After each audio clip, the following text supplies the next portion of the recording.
reading from English literature.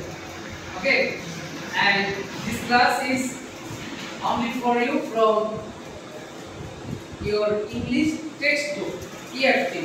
Now, let's begin. And I am going to introduce you about different kinds of literary data. First, characteristics of poetry. Here, characteristics of poetry and screen problem.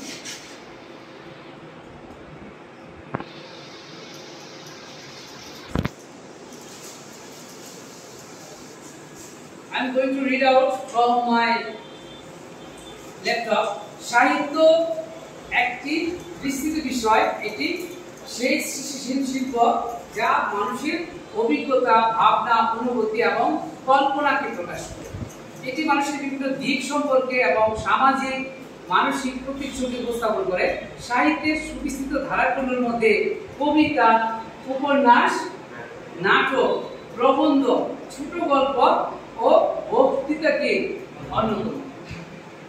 কাব্য বা কবিতামালা, poetry কে এমন এক ধরনের সাহিত্য বা শৈল্পিক লেখা হিসেবে সংজ্ঞায়িত করা হয় যা আবেগ, কল্পনা, বিভিন্ন ধরনের কাব্যিক কৌশলের মাধ্যমে কি করা হয়, পাঠকের কাছে কে আকর্ষণীয় করে তোলাকে চেষ্টা করে। কবি ছন্দ, রিদম, শব্দচয়ন কি ডিকশন বা চয়েস অফ ওয়ার্ডস, তারপরে কি ধ্বনি, সাউন্ড, ছড়া, রাইমস, কাঠামো, স্ট্রাকচার এবং আরো কিছু সমন্বয়ে একটি লেখা তৈরি করে যা পাঠকের অনুভূতিকে কি করে, আলোকিত করে। আর কবিতাগুলি মানে পয়েমস বিভিন্ন ধরনের রূপ ও শৈলীতে আসে এবং পাঠ টেক্সটকে প্রায়শই কি করা হয়, প্যারাগ্রাফকে বিভক্ত করা হয় যা স্তবক মানে কি স্টানজা।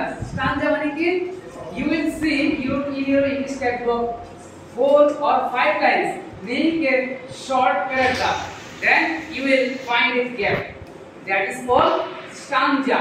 Bengali meaning স্তবক। এটি মানে কবিতার একটা সাধারণ কি নির্দিষ্ট মূল ভাব, ইংলিশে বলা হয় কি থিম, সম্পর্কে ইঙ্গিত দেয়।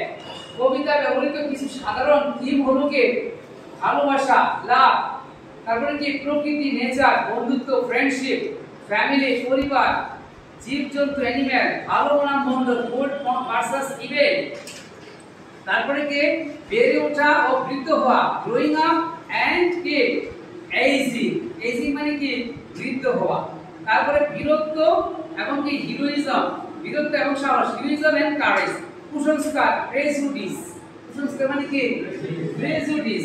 তারপরে হলো কি সংঘাত, কনফ্লিক্ট, তারপরে যুদ্ধ মানে ওয়ার। আর এই জিনিসগুলো কি করা হয় আমার কবিতার মধ্যে কি উঠে আসে।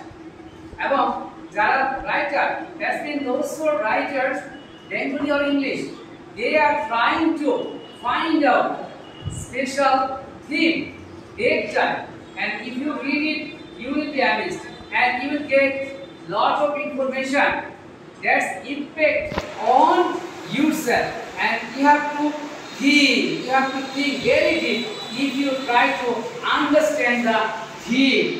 That's mean mulha, if you try to understand. এখন কি যে কবিতা, প্রতিটি কবিতার কিছু ক্যারেক্টারিস্টিক বা কয়েকটা মূল বৈশিষ্ট্য দেওয়া হলো। এই মূল বৈশিষ্ট্যগুলো কি কি তোমার খাতায় লিখে নাও। মূল বৈশিষ্ট্যগুলো কি কি লিখে নাও।